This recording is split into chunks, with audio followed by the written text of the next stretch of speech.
Based on real events, the film begins in 1980s in Massachusetts.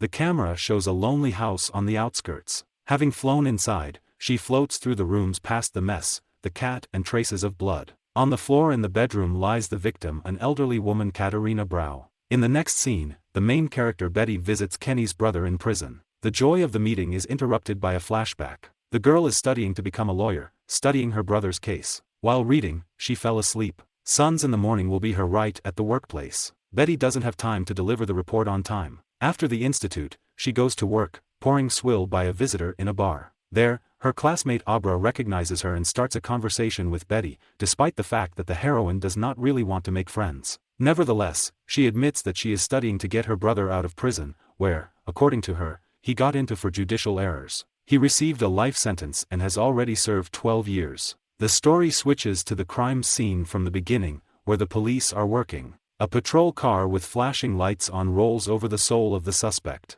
The cops decided that this time Kenny himself acted like a bastard and killed someone. Officer Nancy Taylor offers him a ride to the station, and explain everything, including a fresh scratch on his face. The man does not want to obey, so the cop has to get a gun. Under the gun, Kenny became more accommodating. Betty visits the station next to pick up her brother.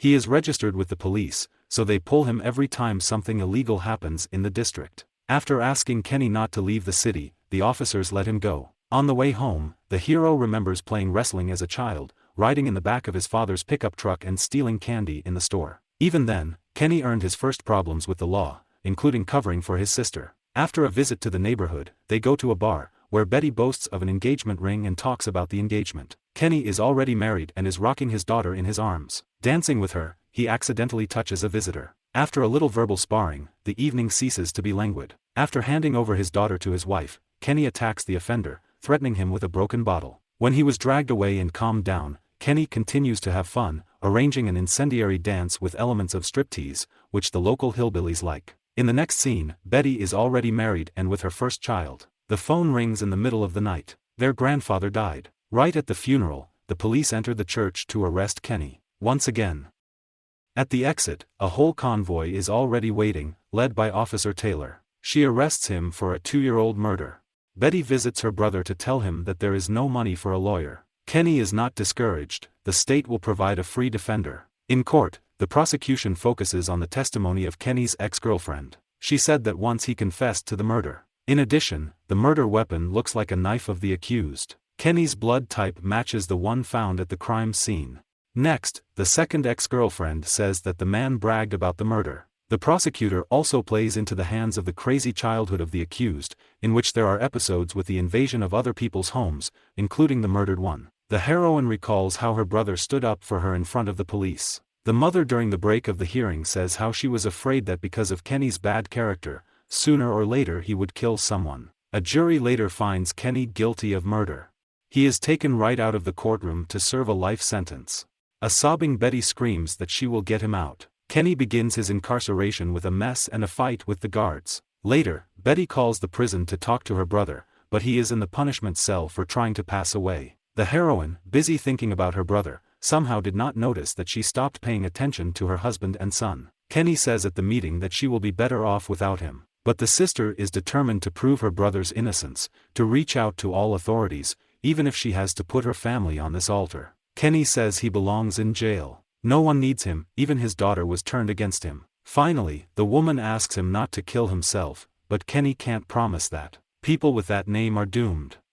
Soon her husband finds Betty's college papers. She wants to go to law school.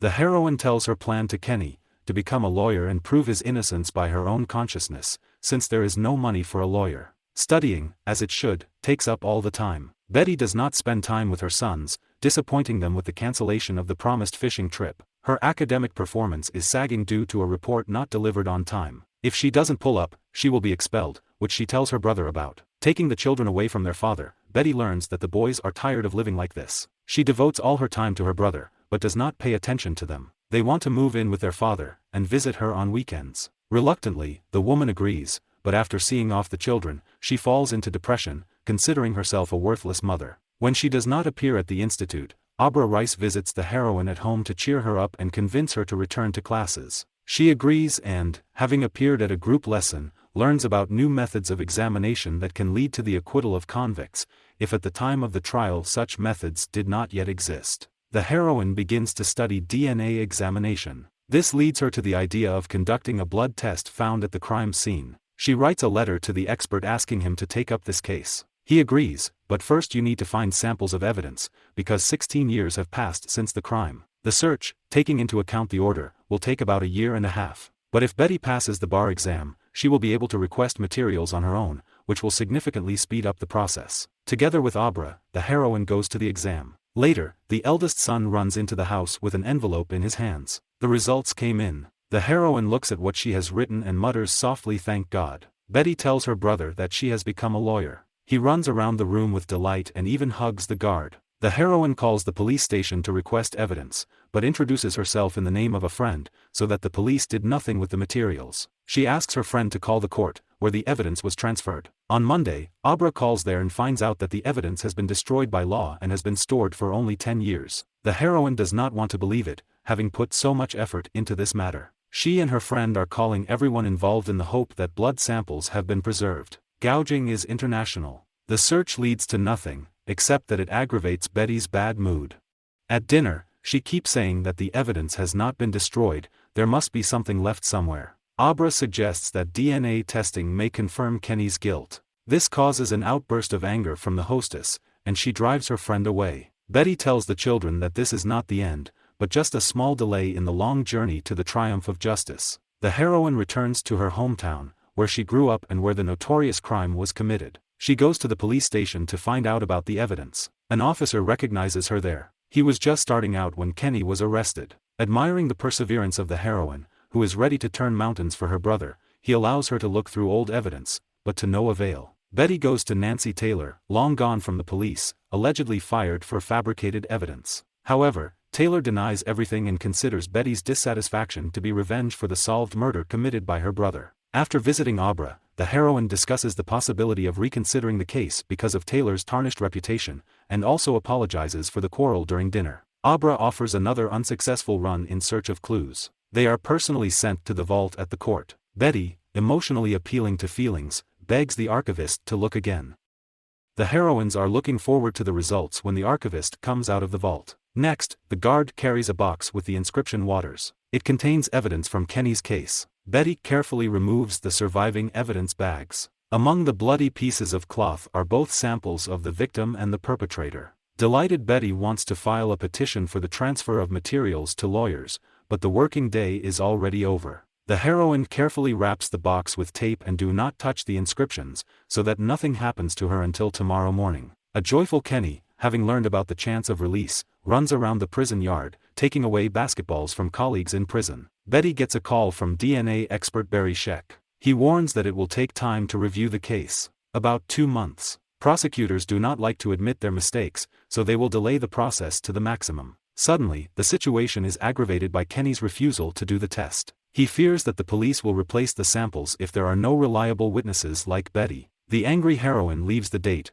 warning her brother that he will do the test at all costs. But, having collected materials, the heroine cannot achieve results. The prosecutor's office is slowing down the case, postponing the examination. After discussing this with Scheck on the phone, Betty personally goes to the laboratory, where she insists on conducting an analysis, but the workers say they will contact her when everything is ready. Betty is going to take the children to their father. After closing the door, she does not see a message with the results of the analysis crawling out of the fax. The woman returns for the forgotten phone. The children help to find him when the youngest notices the fax.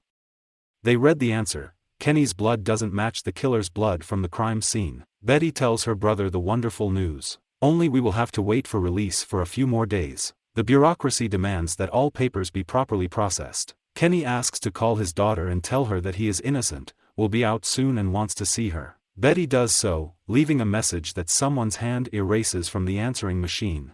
The heroine and her sons are tidying up the lake house when she receives a call from Scheck. He says that there was a hitch with the release. The heroine tears and throwing chairs in fits of rage. The justice machine does not want to admit its own mistakes. The prosecutor considered that there was enough evidence against Kenny to make him sit as an accomplice. With this news, the heroine visits her brother to break his hopes. Out of frustration, he arranges a fight with the guards. At Sheck's office, Betty is greeted with applause. She doesn't understand why. My brother wasn't released. Sheck says that since they have proved that he is not a murderer, then they can prove the fact that the witnesses lied. The lawyers go to Kenny's ex-girlfriend, where they find out that Nancy Taylor threatened her before the trial. The police convinced her that Kenny's guilt was indisputable, and in order for the killer to be imprisoned, she must give the necessary testimony. Betty asks her to notarize the confession, but the woman does not want to sign the form of perjury.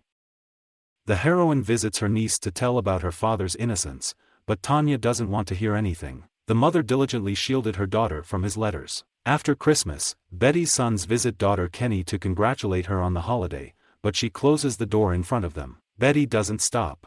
She tracks down her niece at work to talk. The lawyer says that a DNA test confirmed his innocence, but the girl remembers how his mother discussed his shirt in blood. She wonders why her mother lied, but there is no answer to this question. And if the state had the death penalty, Kenny would already be dead. Finally, the heroine gives the teenager a gift, a box made by her father. Lawyers visit Kenny's ex-wife. She also admits that she talked him into making money, but instead of money she received threats from Officer Taylor to become an accomplice. So she had to testify. The woman agrees to sign a confession, despite the threat of a prison term for perjury. With the new data, it is possible to review the case, which is reported to the prosecutor, simultaneously warning that journalists are already interested in the authorities' unwillingness to release an innocent convict. Kenny comes out of the cell with his things for a retrial. The judge overturns the guilty verdict and immediately releases him from custody. The handcuffs are removed from the man, after which he goes to hug his sister, who sacrificed her family for his freedom. The two of them go out and walk down the sunlit corridor to freedom. Outside, journalists are already waiting, eager for sensations. A limo with a full bar is waiting on the side of the road, but before she sits her brother down, Betty shows him a real daughter at a distance, whom he has not seen for 16 years. The ex-prisoner goes to her to hug her, after which they return to the car together. When Betty wakes up the next morning, she realizes that her life has lost the meaning that motivated her before. She sees her brother having breakfast outside, a pleasure he has been deprived of for years. In the evening they sit on the shore of the lake and admire the views, remembering childhood dreams of their own home. The film ends with a historical reference about the further fate of the heroes. Betty won a court case against Nancy Taylor, who has not been convicted for years. Betty continued to combine work in the pub with advocacy in similar cases. Since 1989, thanks to DNA tests, 254 acquittals have been handed down.